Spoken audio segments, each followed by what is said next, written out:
Wow, that's a heavy title. Didn't think I'd be covering such a heavy topic, did you?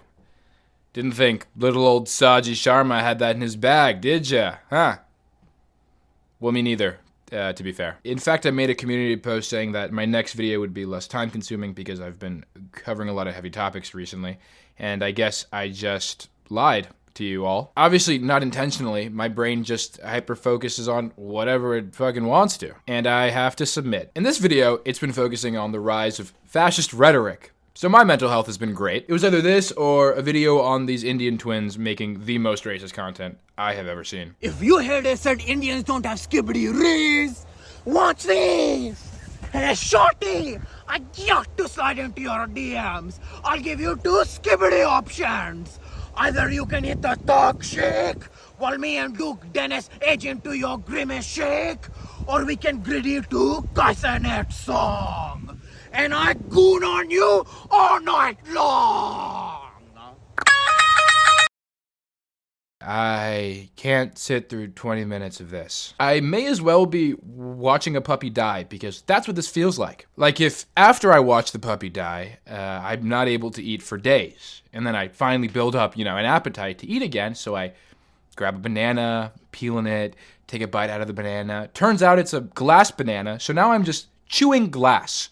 And then all the courage that I had taken the time to build up to eat again is shattered, just like the glass in my mouth. Because guess what? I'll probably never be able to enjoy life again. That's what this feels like. Like if the real or cake challenge was real or glass. Yeah, I'd rather talk about fascism any day of the week. I don't need to tell you guys racism is bad. You guys already know that. I'd be beating a dead horse. So instead, I'll tell you why fascism is bad.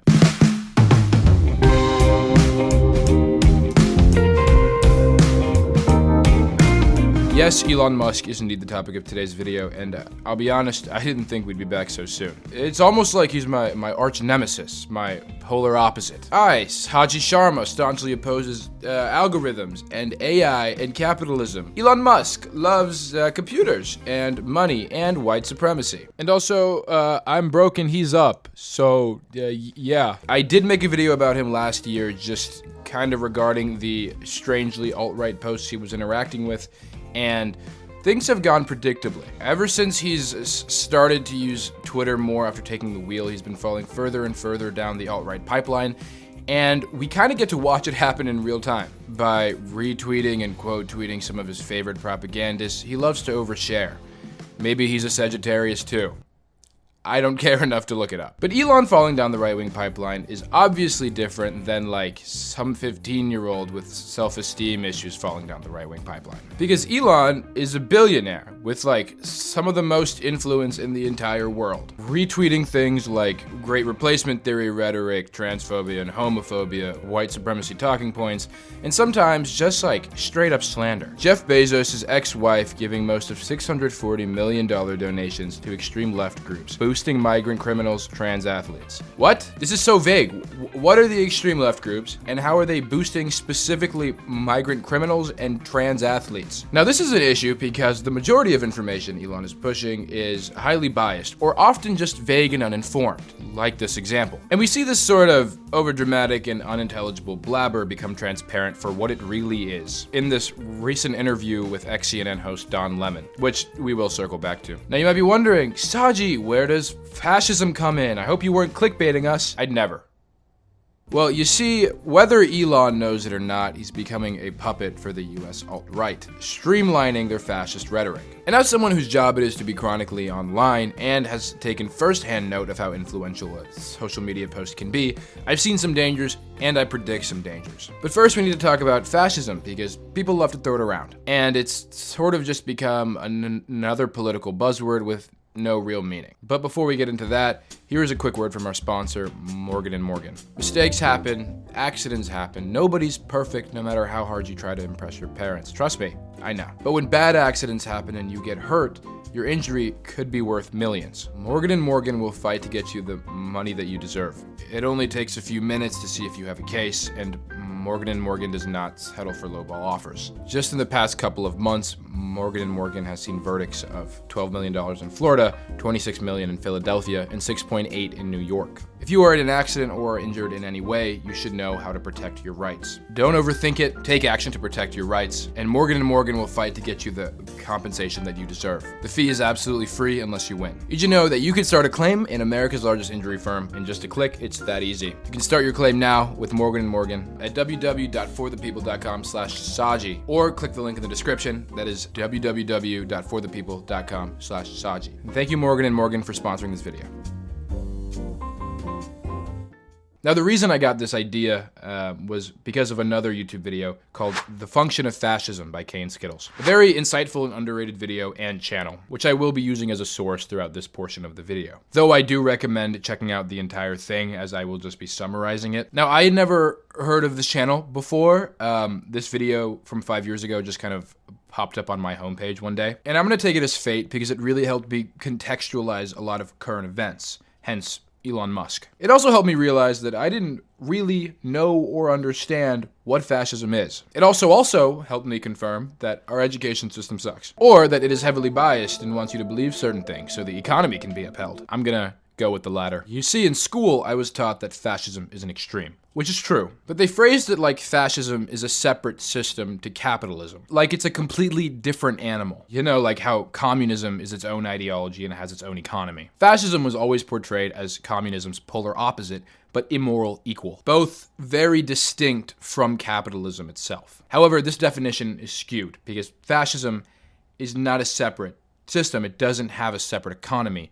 It is capitalism. In fact, it's simply a preventative measure and protective function of capitalism, put in place to quote-unquote get things back on track and protect capital and the economic system established under capitalism, which in turn makes fascism inevitable. Because under capitalism, there will always be some level of inequality. And from that inequality will rise economic crises and people that stand in opposition, threatening the system itself. Think of capitalism as a body. Economic crisis is an illness that threatens to compromise its immune system. Communism and organized worker movements in general are viruses that threaten that body. So, fascism is capitalism's antibodies. Its task is to defend it from viruses and repair the economic crisis, or at least the unrest caused by that crisis, by any means necessary. And when its work is complete, it allows the body, capitalism, to continue functioning normally. However, what's interesting is the appeal to fascism, its incentives and its promises. Umberto Eco, I love Umberto Eco. Umberto was an Italian philosopher who lived in Italy during the Second World War, and in his book, Fascism, he wrote, Fascism derives from individual or social frustration. That is why one of the most typical features of the historical fascism was the appeal to a frustrated middle class, a class suffering from an economic crisis or feelings of political humiliation, and frightened by the pressure of lower social groups. A better world comes once free of degeneracy. They're bringing communism, and once they're disposed of, your life will be what it was always meant to be. We're seeing this increasingly among the conservative front of politics today. The conservative side that tends to align with Trump and his beliefs. Immigrants are taking your jobs, trans people are pedophiles, gay people are brainwashing your children, and if we get rid of all of them, society will be so much better. Spoiler alert, they're fucking lying.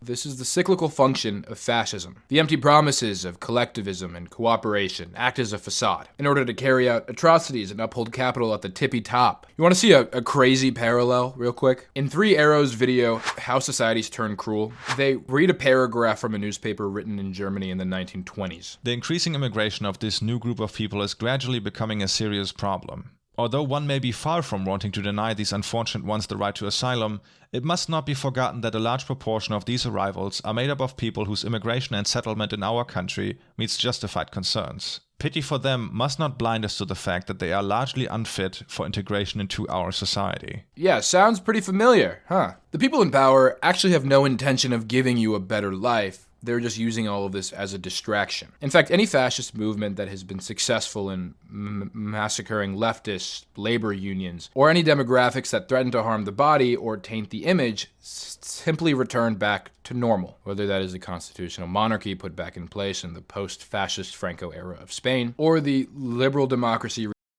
by US-backed fascist dictator Augusto Pinochet. So great, not only are we returning back to what once was, with the exception that a bunch of people are dead, but life is also worse off than before. In Michael Parenti's explanation of the role fascism plays in capitalist economies in his series Real History, he says this. According to figures supplied by the Italian press itself, the already meager wages, the wages weren't all that good to begin with, for Italian workers in 1927 were cut in half by 1932. By 1939, the cost of living had risen 30%, and this constituted an additional decrease in real wages.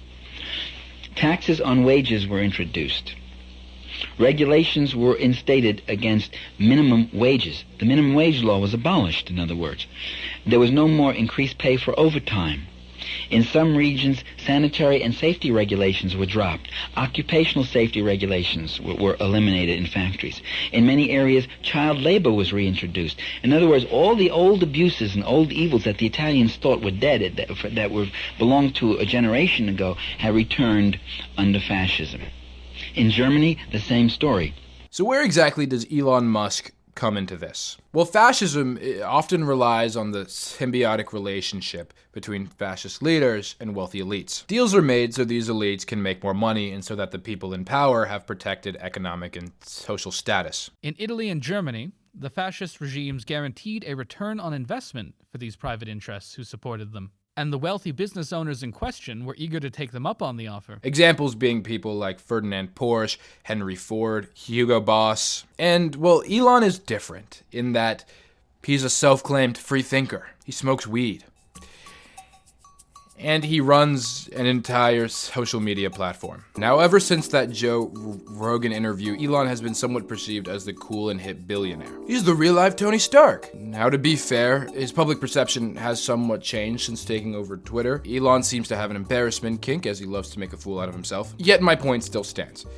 Well, I haven't made my point yet, but it's going to stand. Regardless of how often Elon makes a fool out of himself, he's always going to be able to bridge the gap between common man and fascist rhetoric. Because unlike all of the other CEOs and billionaires, he posts memes. I mean, just think about how easy it was for him to garner an audience by just smoking weed. He didn't even do it right, and everyone was like frothing at the mouth. This is indicative of the glorification within celebrity culture and wealthy elites who don't care about you. We want so badly to be able to relate to the people in society that are deemed as the smartest or have the most power because we want to be them. And now that Elon's taken over Twitter and fallen down the alt-right pipeline, he's created a new trajectory for others to do the same, streamlining this pipeline. This makes Elon different from any other wealthy elite in that he doesn't need to be paid to pretend to believe these things. He's stupid enough to fucking believe them on his own. And because of this, Twitter has become a massive hellstorm of increased hate speech and bigotry, even though he constantly denies this. It doesn't concern you that hate speech has gone. Research shows that it's gone up on the platform since you took over. That's not concerning to you? I believe that is false. In fact, the research that I've seen says it went down. The study from the Institute of Strategic Dialogue found that anti-Semitic tweets doubled from June 22 to February 2023. One study reported that as many as 86% of the posts reported for hateful content remained up after being reported. Hate speech on the platform is up.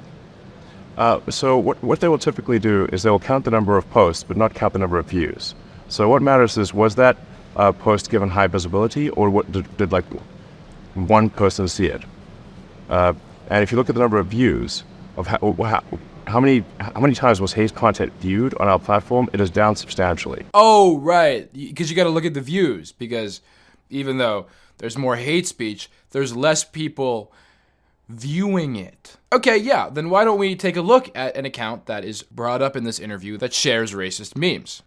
Over 185,000 followers. So that's a lot of people. Following an account with a bio that says, "Friend of Western kind. Globalism is satanic." This is the Don Lemon interview that I was talking about earlier, and in it, Elon Musk constantly says that since taking over the platform, he wants to create an environment that encourages free speech and doesn't tip the scale to any one side. Even though there has been an increased amount of hate speech, according to the Center for Countering Digital Hate. And I think the owner of Twitter regurgitating alt-right propaganda might be putting a thumb on the scale a little bit, but what do I know? The The free speech part is also just a little bit ironic considering the fact that Elon banned trans attorney Alejandra Caraballo for amplifying news of an alleged neo-Nazi's identity. The neo-Nazi in question being a comic artist named Stone Toss, whose content is often anti-Semitic, transphobic, racist, homophobic, and otherwise bigoted. Throughout this entire interview, it becomes evident that Elon Musk is simply consuming talking points via memes and sound bites, and doesn't actually understand anything he's retweeting. Old Twitter was fundamentally a tool of the far left. Well, you're conflating two things. One is great replacement theory. The other is, which I don't subscribe to that. I'm simply saying that there is an incentive here. If legal immigrants, which I think have a very strong bias to, at least everything I've read, it's a very strong bias to vote Democrat. That's great replacement theory rhetoric. Moderation is a propaganda word for censorship. Yes, you want censorship and I don't. No, I don't want censorship at Yes, all. you do. You can find, you can sign up right. You've repeatedly said that there's no evidence that standards are being lowered, and watch the replies showing all the evidence that it is. Replies, though, on social media or on Twitter are not necessarily fact and evidence. No, That's people's they will opinion. cite Okay. all the reply, in the replies to this. You will see how often this trying to make everything a race issue is, I think, divisive and corrosive to society. Not make this a constant subject. I think we need to move on. I think we just, treat people like people. Equality, baby. If you look at history, if you study history broadly, everyone was a slave. Everyone. We are all descended from slaves. Yeah. Well, all of us. Yeah. It's just a question of when. As we discussed, this conservative traditional rhetoric is made to be consumed by everyday working class people. People that have their own personal struggles with their underpaid jobs and shitty living conditions. That's why so much of the rural South latches onto Trump and his beliefs. Because they've created a scapegoat for these people to be angry at. Immigrants, black people, trans people, gay people. But Elon doesn't really have any struggles. Sure, maybe his job isn't the easiest, but what does he have to be angry at? Oh, my personal chef is ill today. I have to get another one. Oh, my private jet.